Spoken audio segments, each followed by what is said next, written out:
देते को हर देत है जहां तहां से आन, ना दिया वो मांगते फिर यो साहेब सुने नहीं कान। अपने आत्माओं आप कथा सुना करते थे कि द्रौपदी को नंगा करने लगे, उसका चीर उतारना चाहते थे और उसका चीर नहीं उतरा, उसको नी वस्त्र नहीं कर सके। उसके पास कौन सा जादू था, वो भी तो एक इंसान थी। और आप यहाँ देख रहे हो ना जाने कितनी बहन बेटियों के साथ बेइज्जतियाँ की जाती हैं, उनकी रक्षा क्यों नहीं होती? वो क्या वो पुकार नहीं करती आपत्ति में? क्या वो भगवान को याद नहीं करती उस समय जब उनके ऊपर आपत्ति आती है, कोई दुष्ट दुखी करता है? अवश्य करती हैं, लेकिन उनका पिछला कोई संस्कार पुण्य ऐसा नहीं जिसमें भगवान मदद कर सके। तो ये दुर्गति नकली संतों ने करवा रखी है हमारी, जो जिनके पास भक्ति मार्ग था नहीं, संत बन बैठे, उनके आधार पर ये भोली आत्मा उनको संत परम संत जान के वहाँ अपना जीवन बर्बाद करके भूत प्रेत बन गए, कोई गधा बन गया। अब ये इस परेशानी को उठा रहे हैं और साथ में और दोषी बन रहे हैं, दूसरों को सता कर ये पाप भूत बनकर भी पाप कमा रहे हैं, दूसरों को दुखी कर रहे हैं। अब यहाँ आने के बाद परमात्मा इनको सीधा कर देगा, अब पे भाग जाएंगे परमात्मा की भक्ति की में इतनी शक्ति होती है। अपने आत्माओं द्रौपदी जो थी उसकी रक्षा क्यों की भगवान ने? क्योंकि उसने पुण्य किया हुआ था।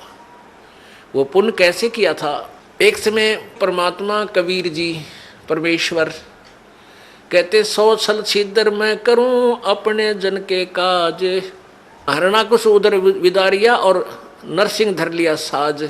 अपने आत्मा आपको कुछ दिनों समझ में आएगा कि ये नरसिंह कौन बना था।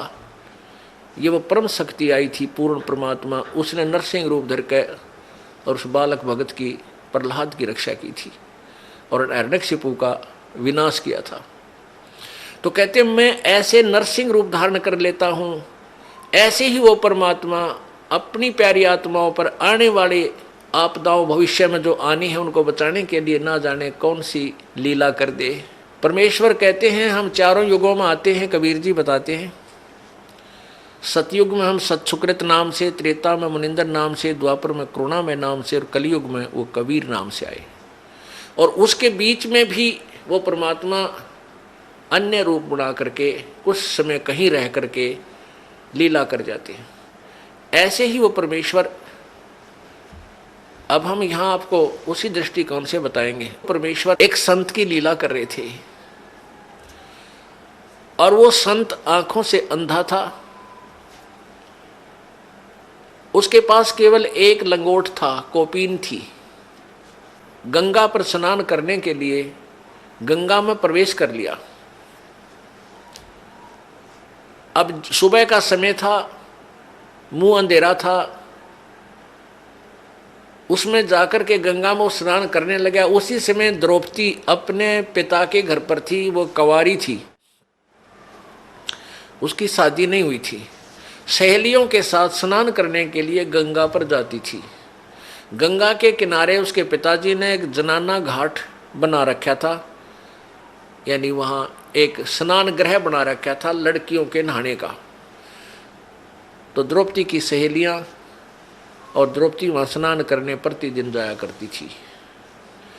अब जो ही वो लड़कियाँ स्नान करने के लिए गई तो लड़कियाँ की आवाज़ें एक दूसरे से बातें करती हुई चलती हैं, दूर तक पता चल जाता है लड़कियां जा रही हैं। तो उस संत ने सोचा कि भाई लड़कियां स्नान करने के लिए यहाँ आ रही हैं और यहाँ अवश्य कोई घाट है और तू तो गलत जगह आ गया, जनाना घाट के पास आकर तू स्नान करने लग गया।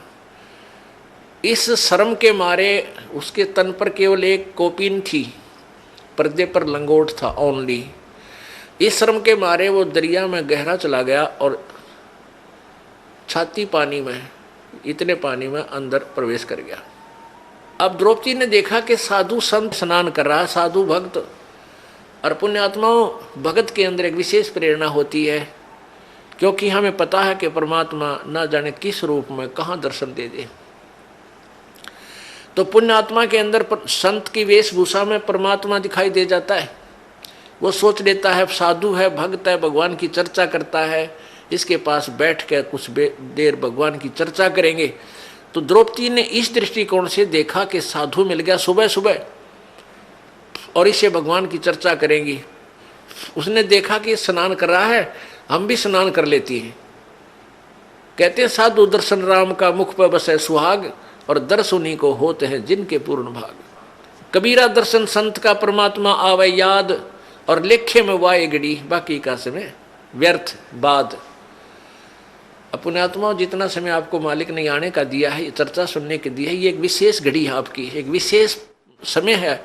ये आपके बहुत अच्छे अकाउंट में, गुड अकाउंट में लिखा जाएगा।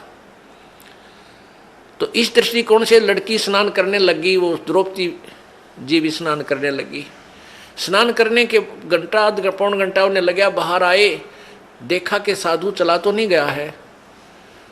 तो द्रौपदी ने क्या देखा कि साधु स्नान नहीं कर रहा है, वो तो ऐसे कोई वस्तु खोज रहा है। फिर उसने देखा ध्यान से कि इस महात्मा की तो बाहर पटड़ी पर कोई वस्त्र नहीं है, और लगता है इसकी कोपीन पर्दे का कपड़ा इसका बह गया। तो क्या हुआ, उस संत का स्नान करते समय जो उसने एक धागा तागड़ी बांध लेते हैं, बेल्ट की तरह एक छोटा सा धागा बांधा करते पतला सा, उसने यहाँ हरियाणा में तागड़ी बोले, एक बेल्ट टाइप, और उसमें लंगोट उलझा लिया करते वो ऊपर आगे पीछे, और वो तागड़ी टूट गई, वो कोपीन भी बह गई, निवस्त्र हो गया संत। अब वो पहले इतने जल में था तो फिर इतने पानी में चला गया और हाथ मार रहा है कि हो सकता है ये लड़कियां नहावें, कोई इनका कपड़ा बह का आ जावे, अपना पर्दे पर बांध के मैं बाहर चला जाऊं, आज तो बड़ी मुश्किल हुई।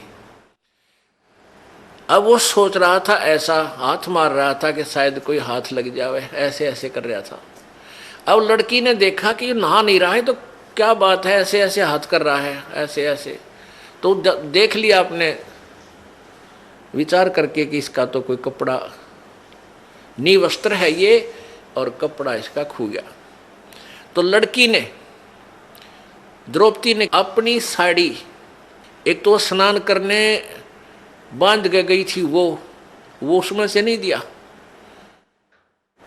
उसने जो नई धोती धोई धाई कपड़ा था उसका जो बांधना था उस दिन, पहनना था ना कर, उसमें से एक गेट, एक बिलांत यानी 9 इंच 8-9 इंच कपड़ा पाड़ा और जल में बहा दिया।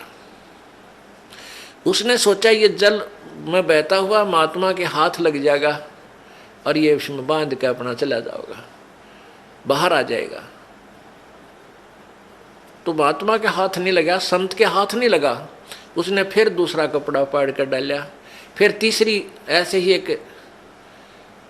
एक स्ट्रिप सी पाड़ी, टुकड़ा पाड़ा कपड़े का, साड़ी से फिर डाला, ऐसे 8-9 लीर, उसका लीर बोलते हैं हरियाणा में, लीर यानी एक टुकड़ा लंबी कतरन सी, वो 8-9 पाड़ कर डाल दी। 8 यानी 8 नीम 72 यानी 5-6 फुट के करीब कपड़ा डाल दिया, महात्मा का हाथ लग गया। अब लड़की ने सोचा भाई साड़ी भी तकरीबन पाड़ डाली और इसका काम आया को ना।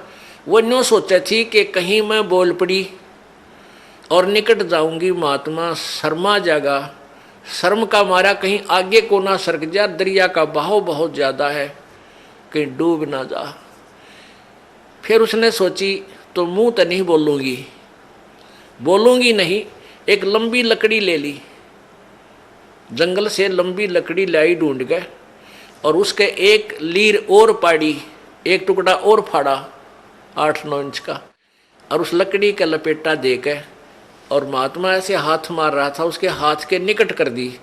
जो ही उसके हाथ लगा लड़की महात्मा का, संत का, एकदम उसने पकड़ा, देखा अको हो तो बड़ा साइज का कपड़ा मिला है। ओहो हे भगवान, हे परमात्मा, जब आशीर्वाद दिया कि हे प्रभु आपने बड़ी दया करी अपने दास पे,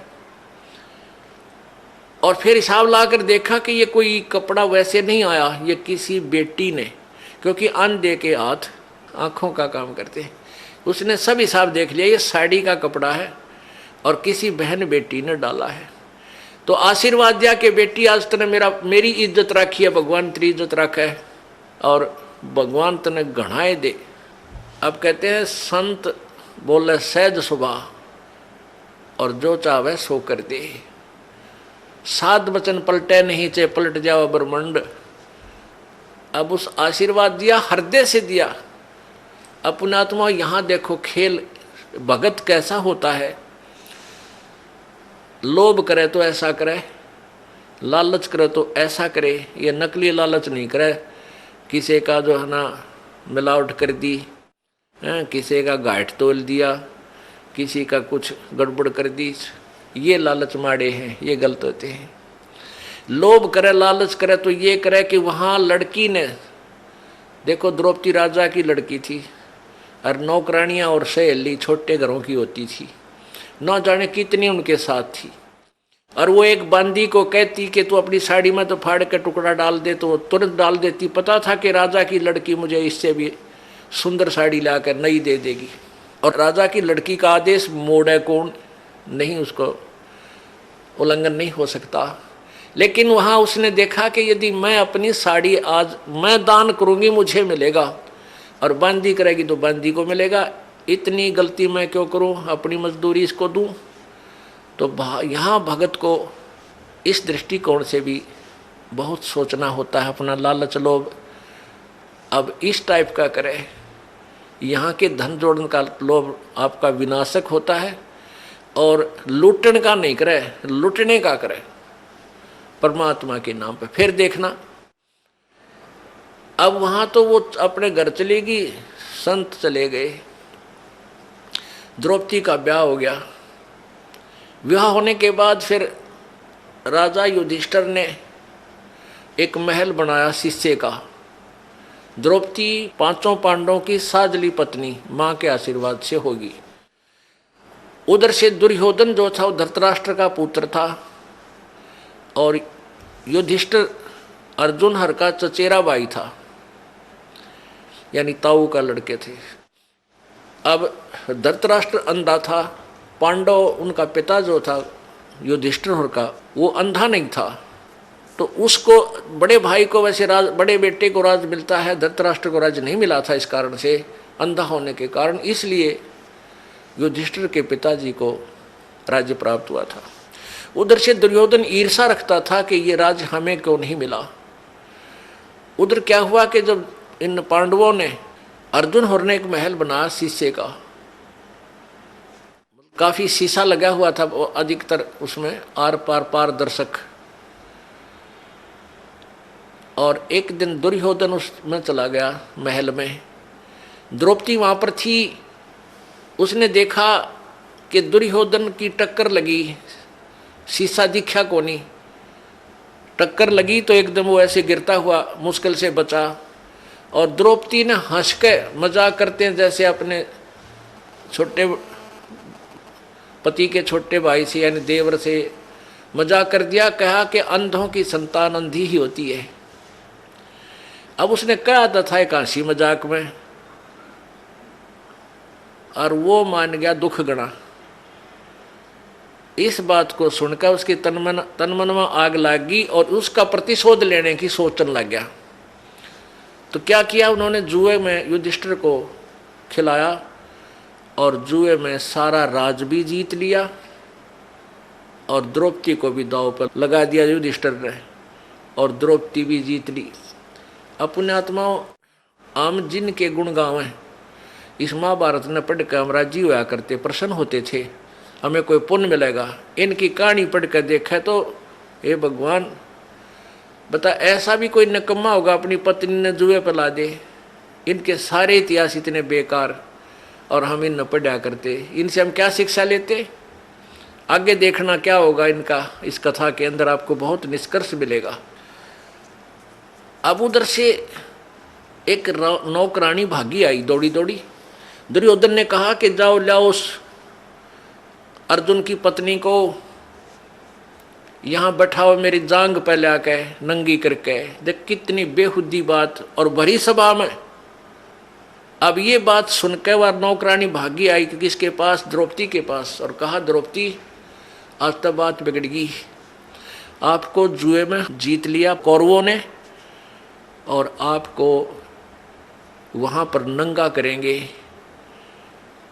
दुर्योधन कह रहा है कि उसने मुझे अंधे की संतान कहा था और हम अंधे की संतान हैं, हमें कुछ दिखाई नहीं देता, वो उसको शर्म क्या आएगी, उसको नंगा करो मेरे सामने, हम तो अंधे हैं। अब द्रौपदी का यह बात जची नहीं कि ऐसे कैसे हो सकता है। उस नौकरानी से द्रौपदी ने पूछा वहाँ और कौन बैठे हैं, कि पांचों पांडव बैठे हैं, चाचा विदुर बैठा है और भीष्म पितामह, द्रोणाचार्य और कर्ण, और साथ में 101 कौरव बैठे हैं। द्रौपदी ने कहा कि नालायक, इतने आदमियों में और मुझे नंगा कैसे करेंगे, तेरा दिमाग खराब है। अब नौकरानी नहीं बोली, कहा क्या बोलूं, मैंने जो सुना था बता दिया।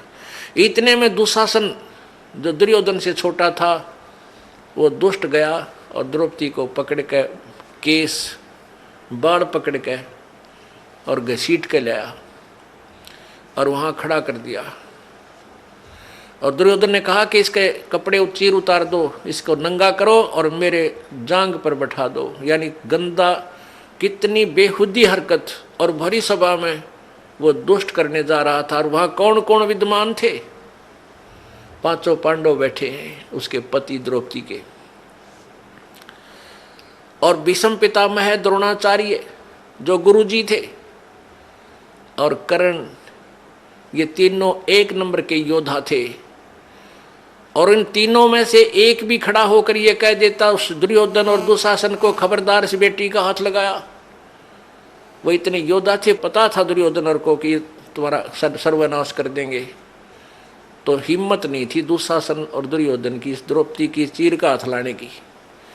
लेकिन उस दुर्योधन के मलिन अन्न को खाकर उनकी भीष्म पितामह द्रोणाचार्य और कर्ण की भी आत्मा मलिन होगी, उनके अंदर भी गंदापन छा गया। और उस लड़की को नंगा देखने के लिए वो भी वहीं विराजमान रहे। और उन्होंने उठकर ये भी नहीं कहा तुम के जुल्म कर रहे हो, क्या करने जा रहे हो, इंतजार करते रहे, बैठे हैं कि कब नंगा हो, कब नंगी होगी। तो उनमें के मलिनता होगी। सोच लेना पुण्यात्माओं, जिनको हम बड़े बहादुर और बड़े नेक व्यक्ति मानते थे।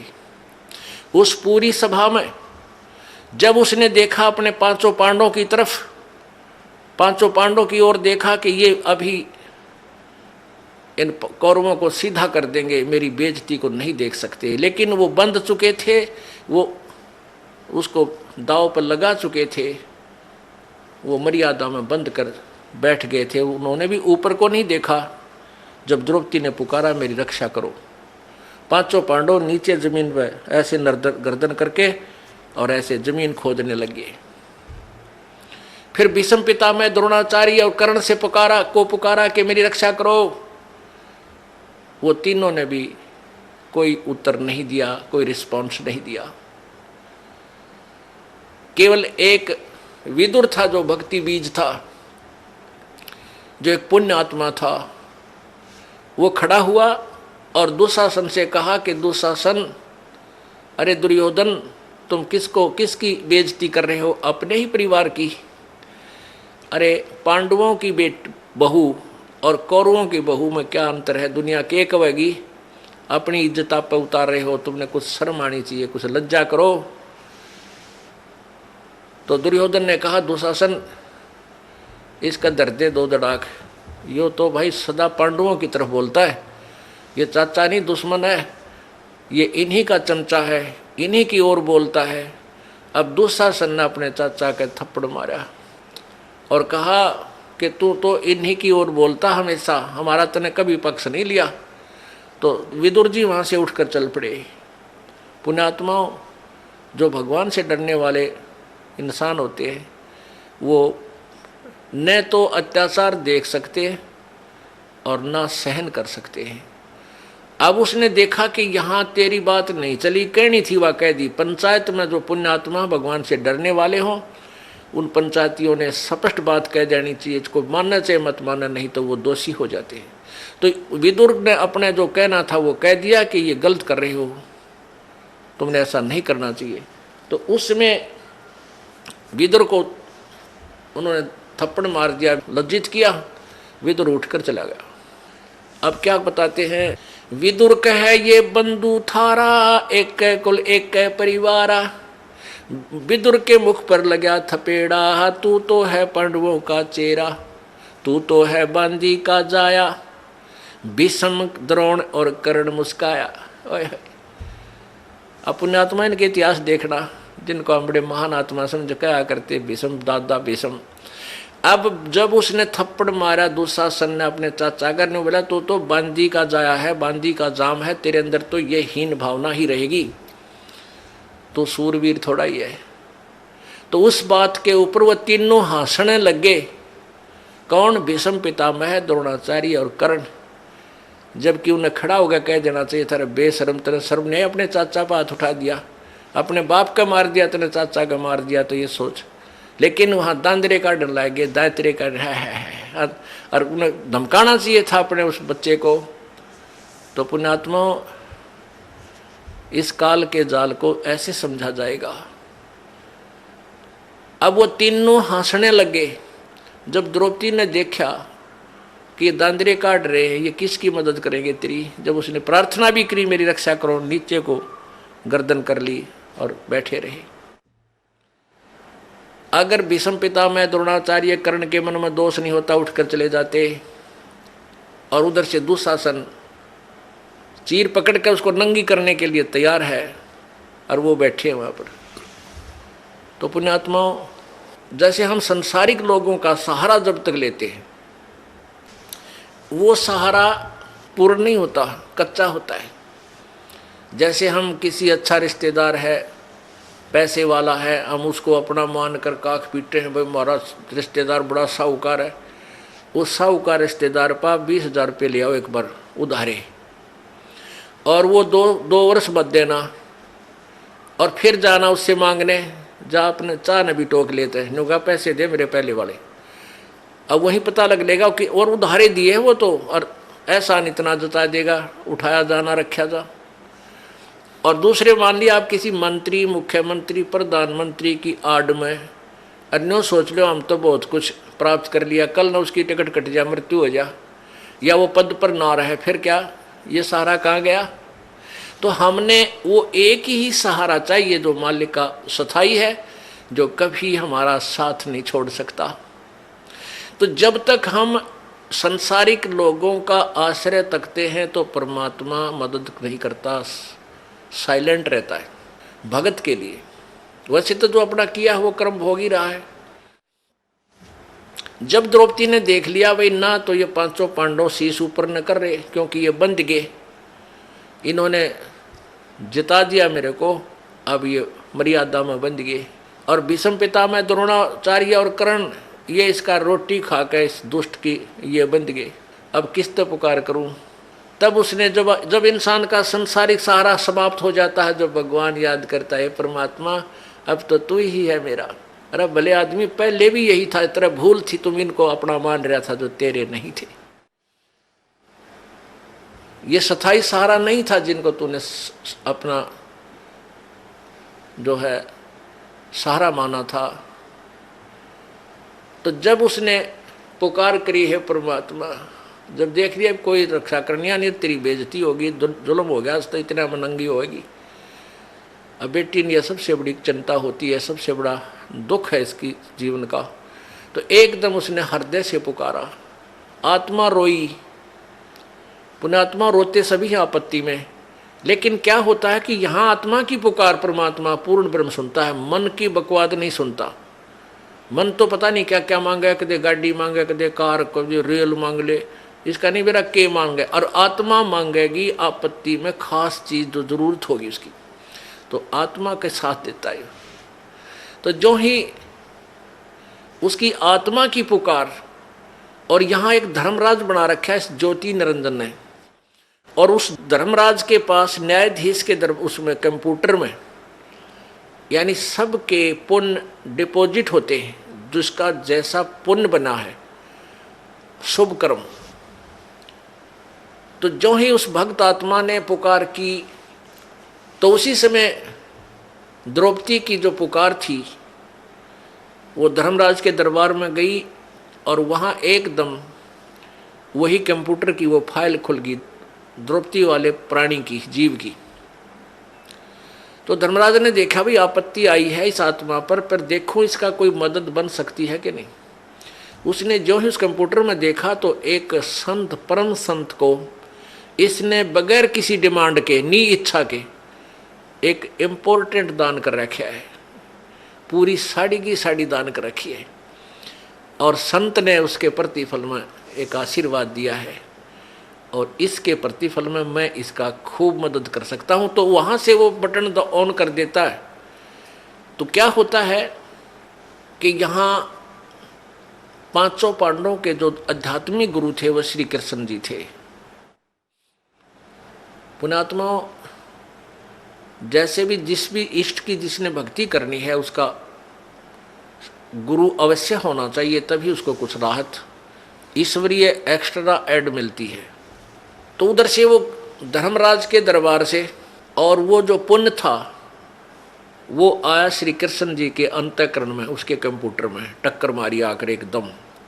और ये सब लीला पूर्ण ब्रह्म करवाता है, कबीर भगवान करता है। उसमें श्री कृष्ण जी अपनी पत्नी रुक्मणी के साथ अपने महल में शतरंज खेल रहा था। अब इस बात को समझना पुण्यात्माओं, क्योंकि आध्यात्मिक ज्ञान है, बड़ी गहराई से सोचना पड़ेगा आपने कि हम किसको कर्ता मान रहे थे, वास्तव में करता है कौन। तो जब वो रुक्मणी के साथ वो खेल रहा था शतरंज, तो उसमें पासे डालते हैं ऐसे, और पासे डालते डालते कोई शब्द बोलते हैं, कच्चे 11 पक्के 12 पौ 12 या जैसा भी कोई ऐसा बोलते, ले ऐसे बोलता हूँ मैं, ऐसे मांगता हूँ। वो मिलते क्या हैं ओड़े सोड़े, वो बाद की बात है। तो जो ही श्री कृष्ण जी ने पासे डाले, उधर से वो कंप्यूटर धर्मराज के दरबार से कंप्यूटर से रिफ्लेक्स होकर के वो पुण्य आया श्री कृष्ण जी के पास और एकदम श्री कृष्ण, उसमें पावर आई, एकदम श्री कृष्ण जी का हाथ ऐसे आकड़ गया। पौ 12 नहीं बोला, कच्चे 12 18 नहीं बोला, हाथ ऐसे करके कहने लगा अनंत। जैसे किसी में प्रेत आ जा रहे एकदम कहता कुछ रोकड़ जो रोकी करने लग गया, ऐसे उसमें ऐसी क्रिया श्री कृष्ण जी की होगी। तो रुक्मणी ने हाथ पकड़ा और हंसने लगी, कहने लगी ये अनंत क्या है, ये कहते 11 बोल के 12 बोलने थे, ये अनंत क्यों कहा। तो वहाँ श्री कृष्ण जी ने के अंदर वो चेतना दी काल परमात्मा ने। अब क्या बोली वो पावर जो श्री कृष्ण जी के अंदर आई थी, रुक्मणी कर पकड़ा, मुस्काई, हाथ पकड़ के हंसन लगी और अनंत कहा, मोकू समझाई, यो अनंत क्यों कहा तने मुझे समझा। अब कहते हैं दुशासन ने द्रौपदी पकड़ी और हमारी भक्ति सकल में सिकरी, जय हमारी भक्त पिछोड़ी होई तो हमारा नाम न लेवे कोई। तंदे ही से पासा डारी, वो तो वहाँ खेल रहा है, फिर पासे खेलने लग गया इतना कह के। तो वहाँ से वो शक्ति, वहाँ से जैसे अब यहाँ कंप्यूटर आजकल जो चल पड़े हैं, इनसे बहुत कुछ राहत हमें आध्यात्मिक ज्ञान सुनने में मिलती है। जैसे कंप्यूटर लिखने वाले क्या करते हैं, एक पॉइंट से लेते हैं, फिर उससे आगे उसका लेखन कार्य उसी से करते हैं, कितना कर लो जाए। तो ऐसे वहाँ से वो शक्ति, फिर वो परमात्मा सूक्ष्म रूप धार के कबीर भगवान गुरु मर्यादा को रखते हुए वो पूर्ण ब्रह्म सूक्ष्म रूप धारण करके और श्री कृष्ण रूप बना के द्रौपदी के शीश के ऊपर आकर विराजमान हो गया। बाहर पीछे से ऐसे कर दिया, आशीर्वाद दिया पीछे खड़ा होकर के, किसी को नहीं दिखाई दे रहा। कहते हैं तंदे ही से पासा डारी, पहुंचे सूक्ष्म रूप मुरारी, खेचत खेचत खेच कसीसा, सिर पर बैठे हैं जगदीशा। द्रौपद सुता को दीने लीर, ताके अंत बढ़ाए चीर। उस अंधे को कोपिन दी थी, द्रौपद सुता को दीने लीर, एक टुकड़ा दिया था साड़ी का और जाके अंत बढ़ाए चीर। अब खेचत खेचत खेच कसीसा सिर पर बैठे हैं जगदीशा, द्रौप सुता के चीर बढ़ाए संख असंख्यों पार नहीं पाए। अब दुशासन ने खूब जोर लगा लिया, अपनी तरफ से खींच खींच कर ढेर लाग गया वहां साड़ी का, अंत नहीं आया। दुशासन इतना तगड़ा बताते हैं कि कई हजार हाथियों की ताकत, इतना जैसे आजकल हॉर्स पावर से बिजली की ताकत नापते हैं ना, उसमें आदमियों की ताकत एलिफेंट पावर से नापा करते हैं। तो 1000 एलिफेंट पावर का था वो दुशासन। और द्रौपदी एक कोमल सी बेटी, भक्ति की शक्ति के सामने वो राक्षस फीका पड़ गया। उस कोमल कमल के फूल जैसी उस लड़की का वो पत्ता भी नहीं तोड़ सका, यानी उसका कुछ नहीं बिगाड़ सका। तो जिन्होंने प्रभु का आश्रय लिया है विधिवत, तो उनको कहते हैं देते को हर देत है, जहां तहां से आन और ना दिया वह मांगते फ्री हो, फिर परमात्मा सुने नहीं कहा। तो पुण्यात्माओं, अब जैसा भी आप पुण्य धर्म करते हो वो आपके गुड अकाउंट में लिखा जाता है। जब तक आप परम संत पूर्ण परमात्मा की शरण में नहीं आते, तब तक आपके जो पुण्य डिपॉजिट भी होते हैं वो भी काल यहीं बर्बाद करवा देता है। आज जैसे द्रौपदी के ऊपर यह तो आपत्ति टल गई और फिर केवरानवटी हुई, हिमालय में जाकर गड़ गए, राज्य भी गया, कुछ नहीं रहा, फिर नरक में डाल दिए गए।